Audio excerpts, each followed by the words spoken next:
तो दोस्तों स्वागत है आपका बिहार न्यूज़ में। दोस्तों मैं हूं फिरदौस गनी और आप देख रहे हैं केडीवी लाइव। दोस्तों आज हो चुका है 20 फरवरी 2022।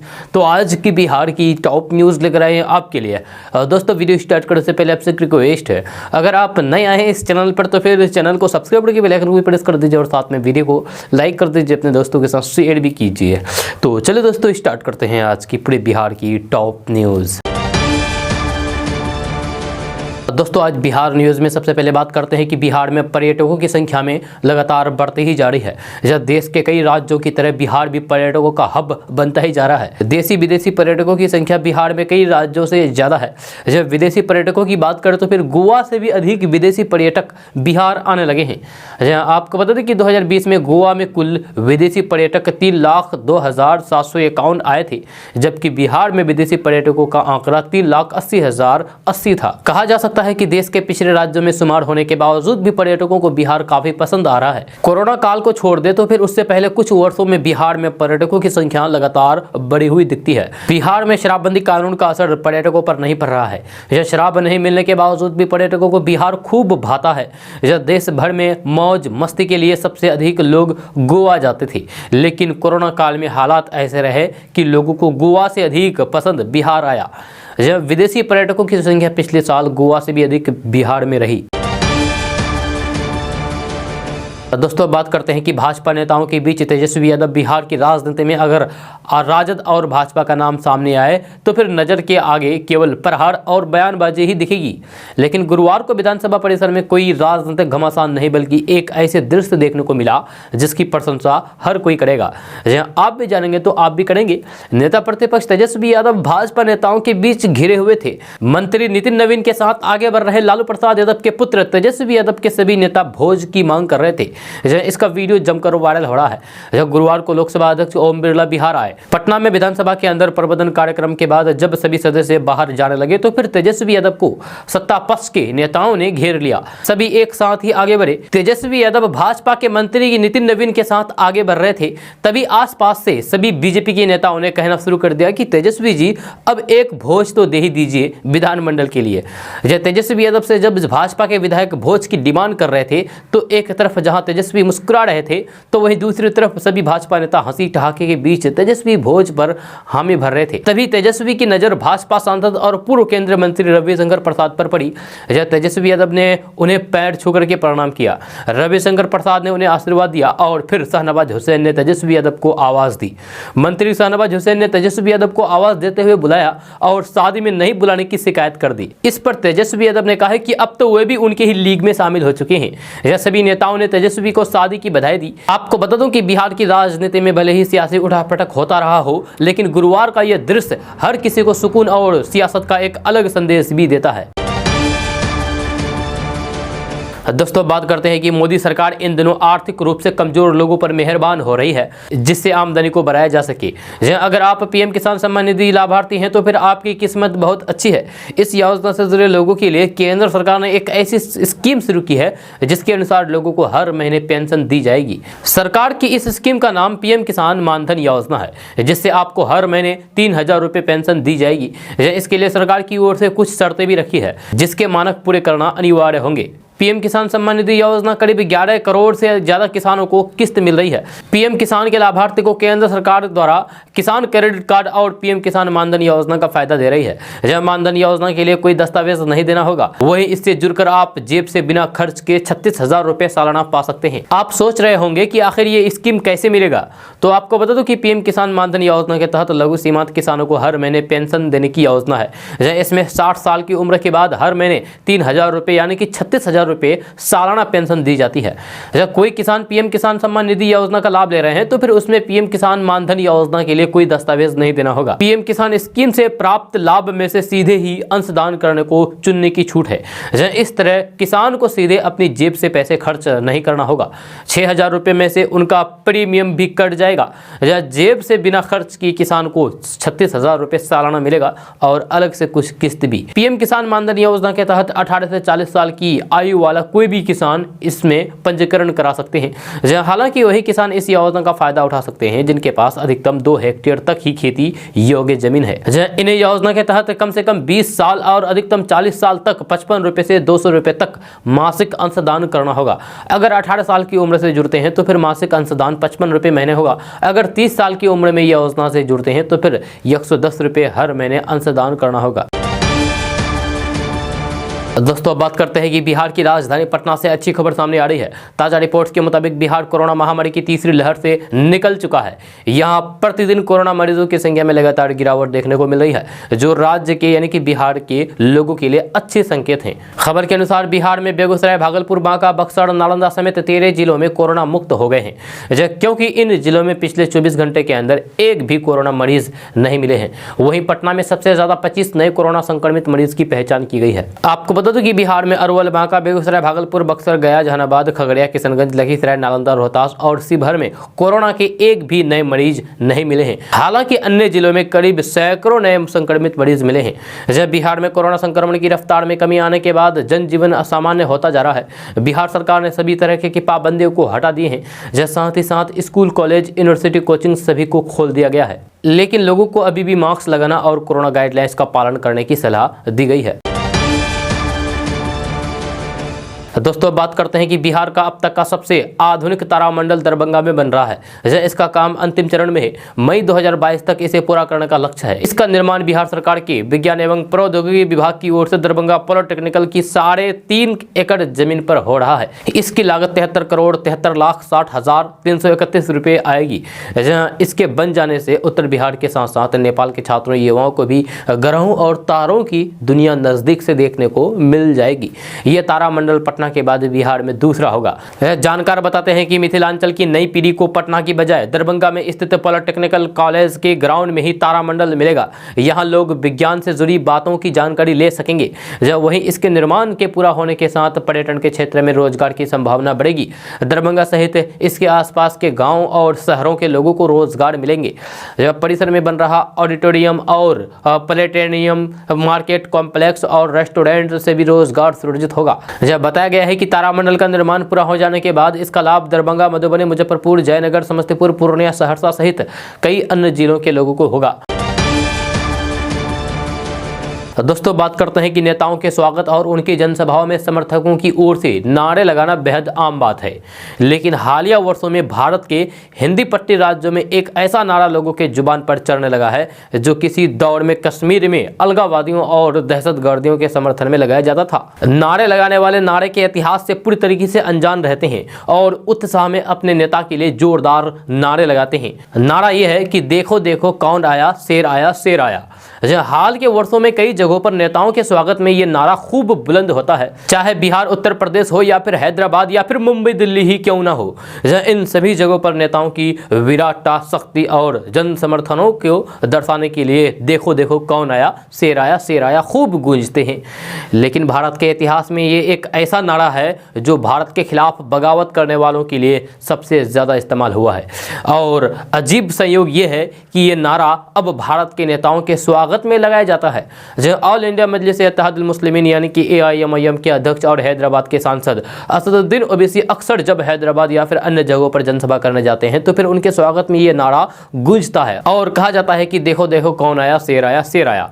जब बिहार में इन दिनों चिराग पासवान, मुकेश सहनी जैसे युवा नेताओं के लिए भी अक्सर ये नारा सुना जाता है। उत्तर प्रदेश में चल रहे विधानसभा चुनाव में चाहे भाजपा हो या फिर समाजवादी पार्टी और कांग्रेस, उनके नेताओं के लिए ये नारा खूब गूंज रहा है। जब पंजाब में इस बार के चुनाव में भी ये नारा सुनने को मिला है और नारा यही है कि देखो देखो कौन आया, शेर आया, शेर आया। जानकारों का कहना है कि इस नारे में ऐसा कुछ भी नहीं है जो दहशतगर्द या फिर भारत विरोधी गतिविधियों को बढ़ावा देता हो, लेकिन कश्मीर में देखो देखो कौन आया, शेर आया, शेर आया नारे की आड़ में जिस तरीके से दहशतगर्दियों का मनोबल बढ़ाया गया था वह जरूर इस नारे के एक स्याही पक्ष है।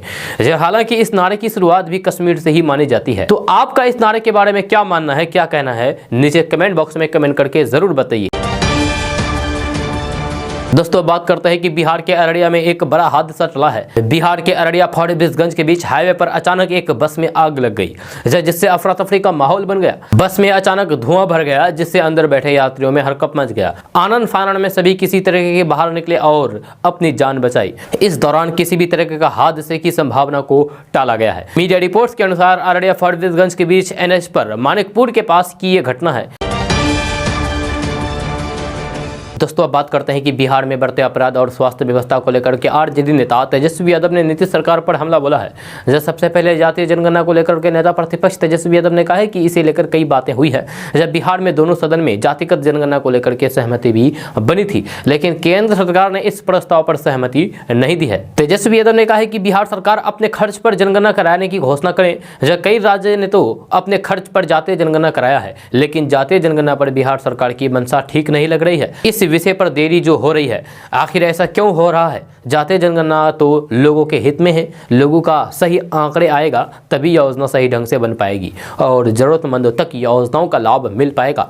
तेजस्वी यादव ने कहा है कि हमारी सरकार रहती तो फिर इस विषय पर इतना सोचना नहीं पड़ता, न ही हमें किसी से डर रहता। वहीं बिहार को विशेष राज्य का दर्जा दिए जाने की मांग पर तेजस्वी यादव ने कहा है कि बिहार सरकार ये मांग किससे कर रही है, ये समझ से परे है। विशेष राज्य का दर्जा की मांग पर बीजेपी के लोग सरकार पर यह आरोप लगा रही है कि राज्य सरकार बजट का पैसा खर्च नहीं कर पा रही है। तेजस्वी यादव ने बिहार की स्वास्थ्य व्यवस्था पर हमला बोलते हुए कहा है कि बिहार के सिवान में मरीज के बेड पर कुत्ते सोए रहते हैं, जिससे ये पता नहीं चलता है कि मरीज के बेड पर कुत्ते हैं या फिर कुत्ते के बेड पर मरीज।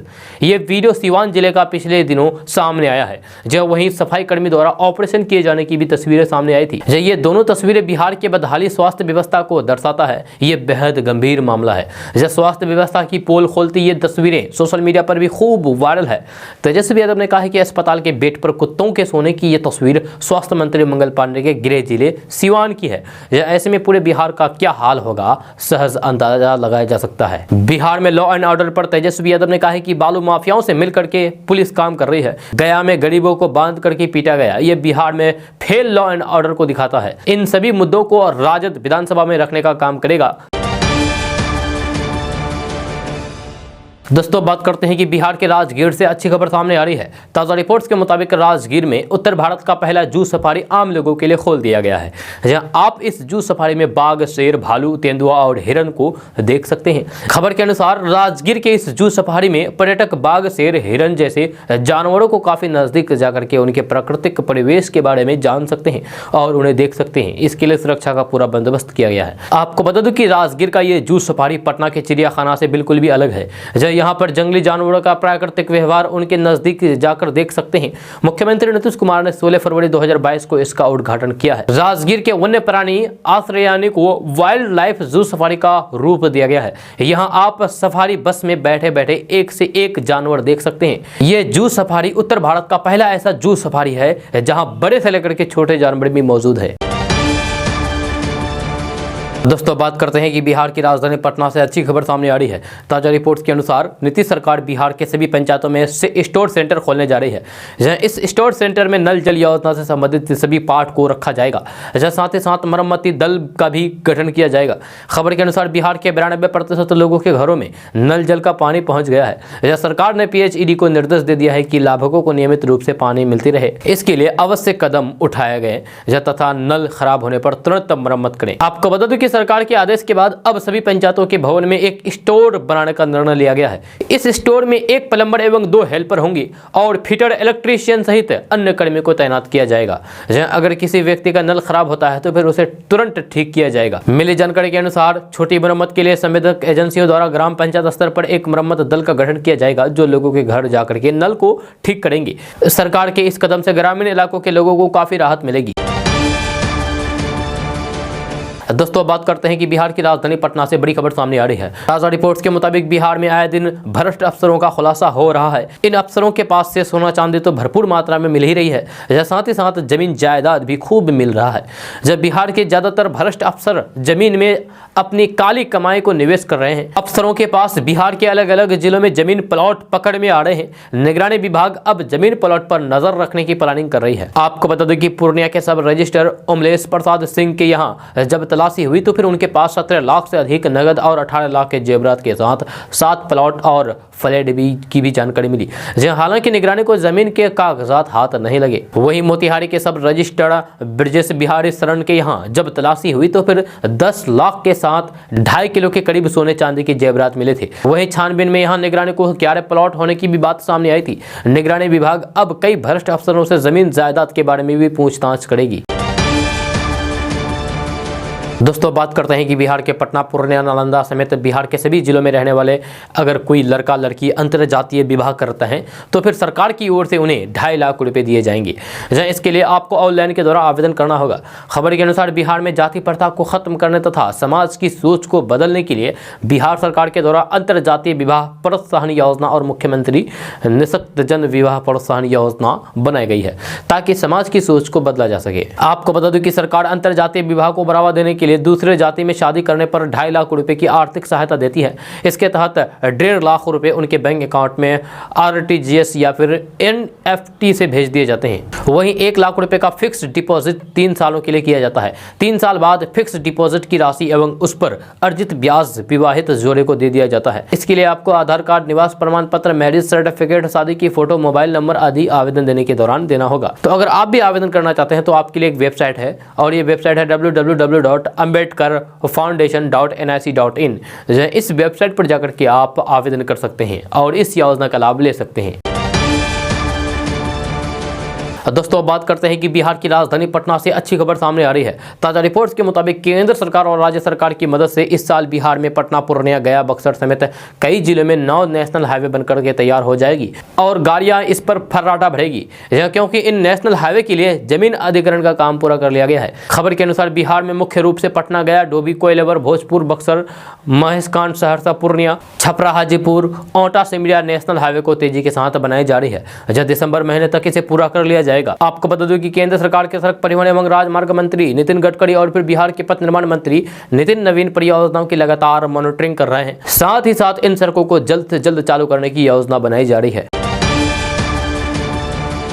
दोस्तों बात करते हैं कि बिहार के सीतामढ़ी जिले में एक चौंकाने वाली घटना सामने आई है, जिसमें एक व्यक्ति ने अपनी पत्नी का गला घोट करके उसके शरीर को छत के हुक से लटका दिया। दरअसल शख्स ने अपनी पत्नी से आमलेट बनाने के लिए कहा, लेकिन जब उसके आमलेट बनाने से इनकार कर दिया तब उसने ये घिनौना अपराध को अंजाम दिया। ये जानकारी एक अधिकारी ने दी है। यह आरोपी की पहचान retired sub inspector Ram Vinay Singh के बेटे अजित सिंह के रूप में हुई है। राम विनय सिंह ने कहा है कि मेरा बेटा शराबी है। वह गुरुवार शाम को शराब की नशे में घर आया था, जब उसने बाजार से अंडे भी खरीद कर लाए थे।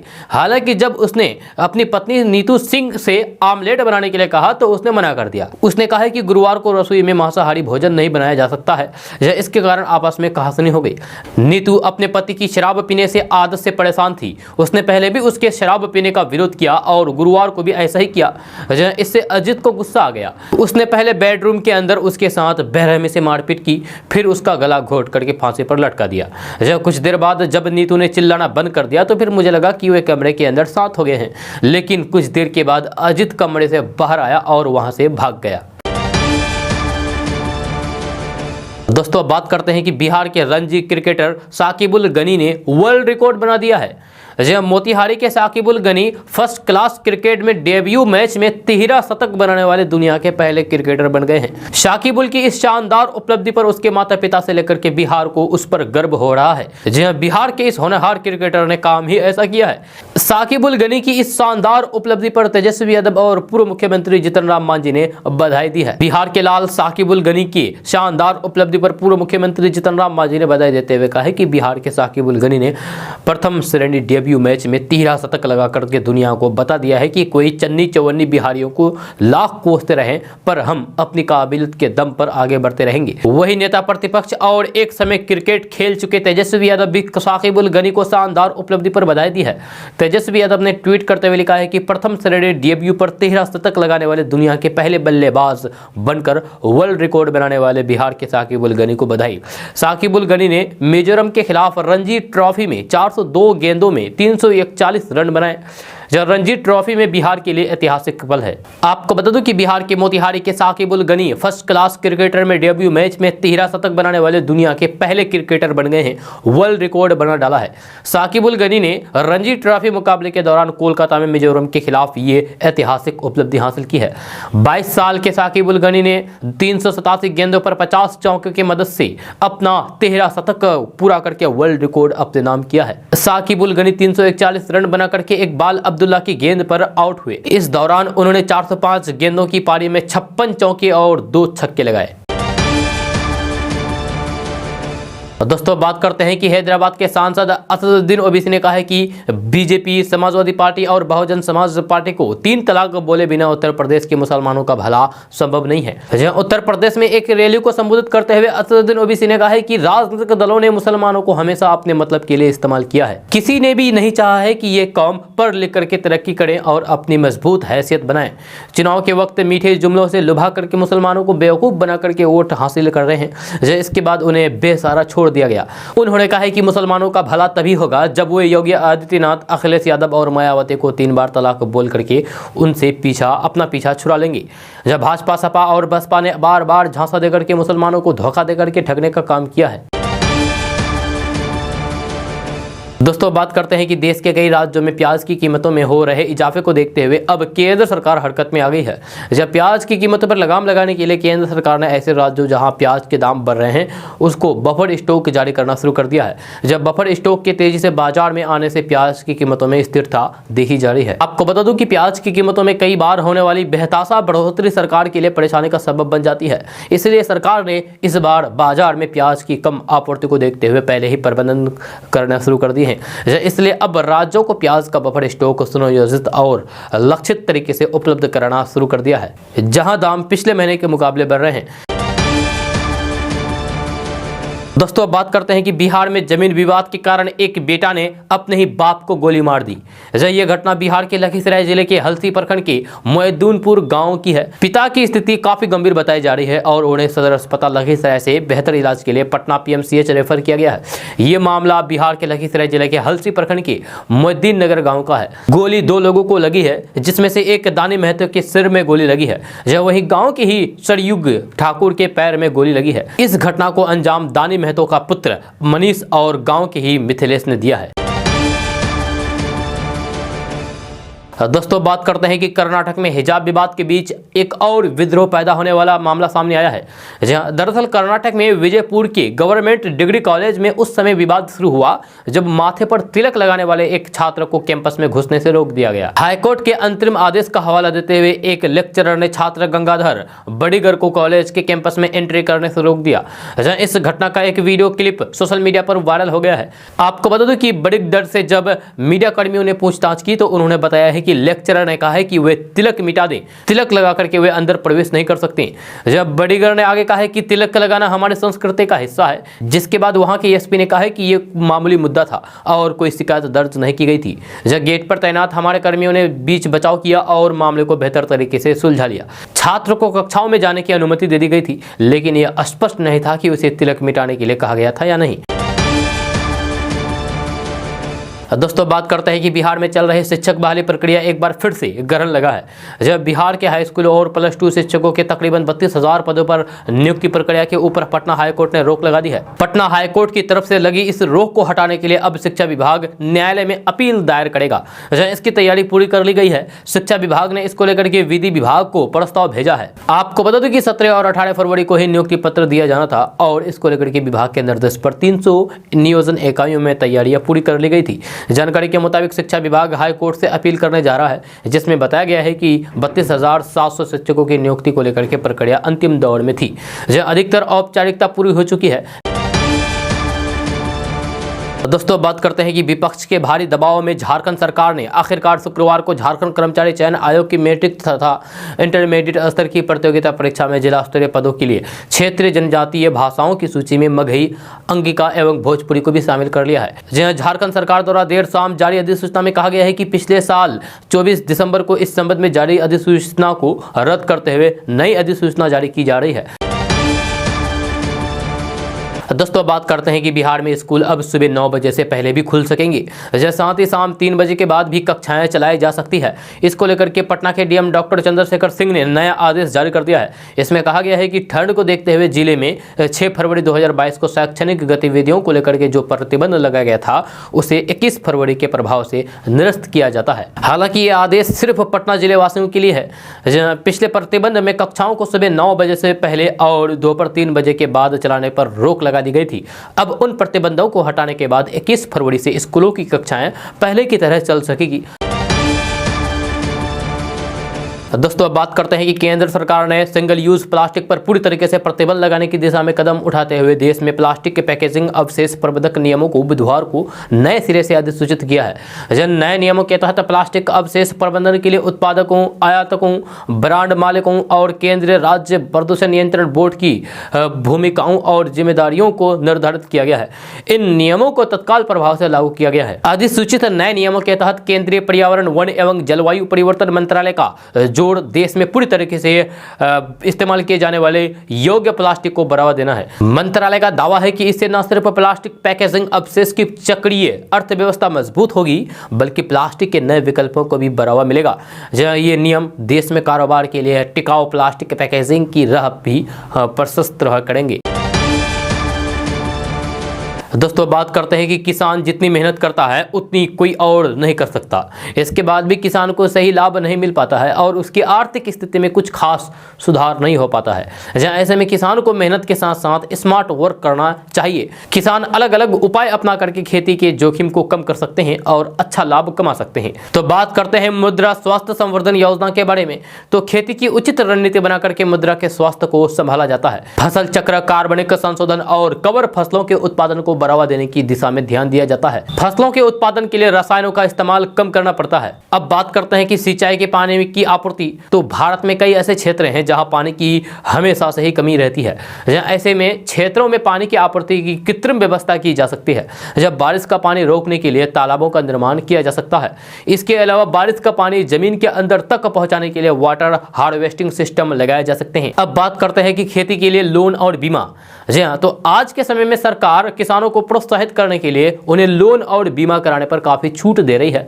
किसान इसका लाभ लेकर के अपने खेत और फिर खेती की तकनीकों का विकास कर सकते हैं और अपनी उपज बढ़ा सकते हैं। बीमा की सहायता से किसान भविष्य में होने वाले नुकसान को खत्म कर सकते हैं। अब बात करते हैं कृषि शिक्षा के बारे में। तो देश में मौजूदा तमाम कृषि विश्वविद्यालय और अनुसंधान केंद्र कृषि की नई नई तकनीकों का लगातार विकास करते रहते हैं। इन नई तकनीकों का इस्तेमाल करके किसान लगातार कम हो रहे उपज को बढ़ा सकते हैं। इसके लिए सबसे ज्यादा जरूरी है इस नई तकनीक का ज्ञान अर्जित करना है। दोस्तों बात करते हैं कि बिहार के मुंगेर में एक शादी बेहद चर्चा में है, क्योंकि इस शादी में दुल्हन फ्रांस की रहने वाली है और दूल्हा देसी है। जब फ्रांस की शर्लिन अपने प्रेमी रणवीर कुमार से वैलेंटाइन वीक में शादी करना चाहती थी, लेकिन फ्रांस से आने पर रांची में उन्हें 7 दिन क्वारंटाइन रहना पड़ा। जहाँ इसके बाद मुंगेर पहुंची तो फिर रजिस्ट्रार ऑफिस में शुक्रवार को परिजन के सामने अपने प्रेमी रणवीर से शादी की। विदेशी दुल्हनिया और फिर देसी दूल्हे को देखने के लिए कोर्ट में भीड़ उमड़ पड़ी। दूल्हा रणवीर कुमार ईस्ट कॉलोनी थाना क्षेत्र के मुंगरोड़ा मस्जिद गली का रहने वाला है। वह चेन्नई से मैकेनिकल इंजीनियरिंग की पढ़ाई पूरी करने के बाद फ्रांस चला गया था। साल 2015 फ्रांस में ही पढ़ाई के दौरान उसे शार्लिन से प्यार हो गया। शार्लिन रणवीर के कॉलेज के पास लीसा ग्राफिक्स कॉलेज में ग्राफिक्स डिजाइनर की पढ़ाई कर रही थी। दोनों का कॉलेज कैंपस के पास था। इस दौरान ही दोनों ने पूरी जिंदगी साथ रहने का एक दूसरे से वादा किया था। शार्लिन ने रणवीर से भारतीय संस्कृति को जानने को इच्छा जताई और इस दौरान दोनों एक दूसरे के नजदीक आ गए। जब धीरे धीरे दोनों के बीच प्यार परवान चढ़ने लगा और शादी का फैसला लिया।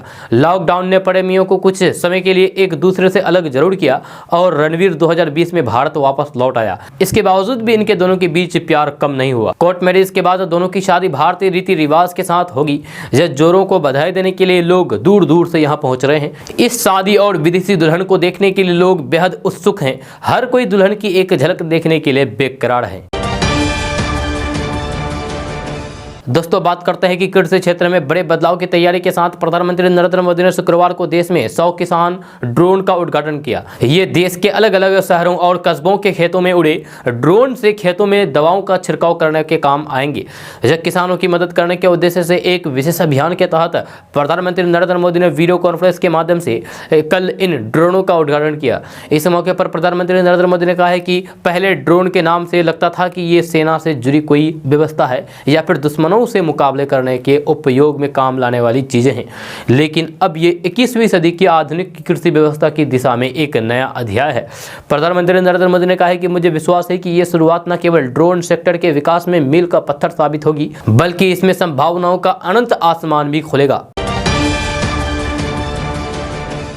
दोस्तों बात करते हैं कि पटना एयरपोर्ट के विकल्प के रूप में बिहेटा में नए एयरपोर्ट के निर्माण में हो रहे देरी को लेकर के बिहार सरकार ने केंद्रीय नगर विमानन मंत्रालय को पत्र भेजा है।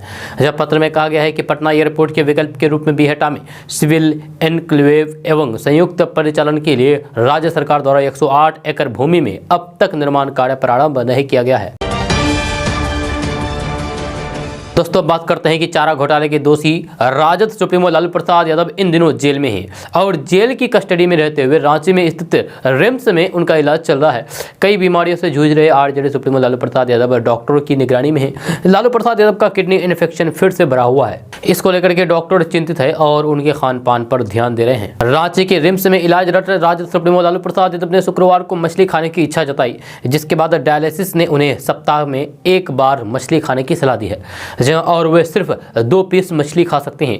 लगातार लालू प्रसाद यादव के डाइट को लेकर के उठ रहे सवाल पर भी अब विराम लग गया है। रिम्स की ओर से लालू प्रसाद यादव को डाइट चार्ज उपलब्ध करा दिया गया है, जिसमें उन्हें हाई बायोलॉजिकल प्रोटीन डाइट लेने की सलाह दी गई है। इसमें अंडे के सफेदी छेना शामिल है। उनकी किडनी खराब है, जिस कारण उन्हें अन्य तरह की प्रोटीन नहीं लेने की सलाह दी गई है। दोस्तों बात करते हैं कि बिहार में प्रेमिका के गायब होने का अजीब मामला सामने आया है। एक प्रेमी की शादी का विरोध करने पहुंची प्रेमिका गायब हो गई है, जब फिर वह अपने घर नहीं पहुंची। इस घटना के बाद पुलिस सख्ती में है। अब प्रेमी के घर वालों को हिरासत में लेकर के पूछताछ कर रही है, लेकिन अब तक लड़की का पता नहीं चल सका है। यह मामला बिहार के पश्चिमी चंपारण के बगहा की भोरेगंज का है, जहाँ एक घर में शादी समारोह को लेकर के रस्में निभाई जा रही थी। उसी वक्त प्रेमिका शादी के घर पहुंच गई और दूल्हे को अपना प्रेमी बताते हुए धोखा देने का आरोप लगाई है। जब दूसरी तरफ युवती को देखते ही दूल्हा मुंह छिपा करके भाग गया, जिसके बाद शादी के घर पर हरकंप मच गया था। जहां युवती ने आरोप लगाया था कि जिस युवक की शादी हो रही है वह उसका प्रेमी है और उसने शादी का झांसा देकर के कई बार शारीरिक संबंध बनाता था और जब उसने शादी के लिए दबाव बनाया तो फिर वह उसे लेकर के प्रदेश चला गया, जहां कुछ दिनों पहले गाँव लौटा तथा उसे छोड़कर फरार हो गया। इसीलिए प्रेमिका ने कहा है कि इस युवक को दूसरी लड़की से शादी हरगिज नहीं होने देंगी। दोस्तों बात करते हैं कि जुड़वा लोगों की कहानियां अक्सर सामने आती रहती है, लेकिन अमेरिका की रहने वाली जुड़वा बहनों की कहानी सबसे जुदा है। इन बहनों ने हमशक्ल भाइयों से शादी की, जब कुछ ही महीनों के अंतराल पर दोनों प्रेग्नेंट हुई और दोनों को बच्चे हुए, जिनकी शक्ल भी बिल्कुल भी एक जैसी है। इसीलिए उन्हें टेक्निकली जुड़वा कहा जा रहा है। इस तरह से ये पूरा परिवार ट्विन फैमिली बन गया है। इंडिपेंडेंट की रिपोर्ट्स के अनुसार अमेरिका के वर्जीनिया की रहने वाली 34 साल की ब्रिटनी और ब्रियाना जुड़वा बहनें हैं। जब बचपन से उनकी पसंद नापसंद से लेकर के सब कुछ एक जैसा रहा है। दोनों फिलहाल एक ही लॉ फॉर्म में वकील के रूप में काम कर रही है। 2018 में दोनों एक मेले में गई। इस मेले में देश विदेश से जुड़वा लोग आए थे। यही उन्हें अपने जीवन साथी मिले। जब मेले में दोनों बहनों की मुलाकात जोश और जेरमी से हुई। दोनों भाई भी जुड़वा और देखने में एक जैसे हैं, लिहाजा ब्रिटनी और ब्रियाना को पहली ही नजर में जोश और जेरमी से प्यार हो गया, जिसके बाद उन्होंने एक साथ शादी कर ली। और गौर करने वाली बात यह है कि सभी एक घर में साथ साथ रहते हैं और उनके बच्चे भी जेनेटिकली एक जैसे हैं। इस परिवार का आगे भी सब कुछ साथ ही रहने का इरादा है। जुड़वाओं के इस परिवार की कहानी सुनकर के लोग हैरान हो रहे हैं। जब सबसे पहले जोश और ब्रिटनी के घर बच्चे ने जन्म लिया। पिछले साल जनवरी में जोश ने सोशल मीडिया पर अपने नवजात बच्चे की तस्वीर पोस्ट की। इसके बाद अप्रैल में उनके भाई ने बताया है कि वह भी पिता बन गया है। दोनों बच्चों की शक्ल बिल्कुल एक जैसी नजर आती है। दोस्तों बात करते हैं कि रेलवे पटना बरौनी कटिहार के रास्ते डबल डेकर ट्रेन चलाने जा रही है। इसको लेकर रेलवे के द्वारा तैयारियां शुरू कर दी गई है। ताज़ा रिपोर्ट्स के मुताबिक इस ट्रेन में कुछ ऐसा कोच भी होंगे जिसमें नीचे माल की ढुलाई और ऊपर सवारी की सुविधा दी जाएगी। खबर के अनुसार इस ट्रेन के परिचालन के माल ढुलाई और यात्रियों की यात्रा एक साथ होगी, जहां बिहार के पटना बरौनी कटिहार के रास्ते और पटना केउल के रास्ते इस डबल डेकर ट्रेन को चलाने का रूट तय किया गया है। बहुत जल्द इसकी मंजूरी मिल सकती है। आपको बता दूं कि रेलवे के द्वारा डबल डेकर ट्रेन का परिचालन दिल्ली से हावड़ा तक चलाने के लिए विचार किया जा रहा है। इसके लिए रेलवे ने सभी वरिष्ठ अधिकारियों को सूचना भी दे दी है। इस सुविधा के शुरू होने से माल ढुलाई और यात्री एक साथ की जाएगी। जहाँ रेलवे अधिकारियों की माने तो सफर को और आरामदायक और सुखद बनाने के लिए डबल डेकर ट्रेन अच्छा साबित होगा। दोस्तों आज का न्यूज़ बस यहाँ तक। कैसा लगा जरूर अपना सुझाव दीजिएगा नीचे कमेंट बॉक्स में कमेंट करके। अगर आप नए आए हैं इस चैनल पर तो फिर इस चैनल को सब्सक्राइब करके बेल आइकन को भी प्रेस कर दीजिए और साथ में वीडियो को लाइक कर दीजिए, अपने दोस्तों के साथ शेयर भी कीजिए। तो चलिए दोस्तों फिर मिलते हैं अगले वीडियो में, तब तक के लिए जय हिंद जय बिहार।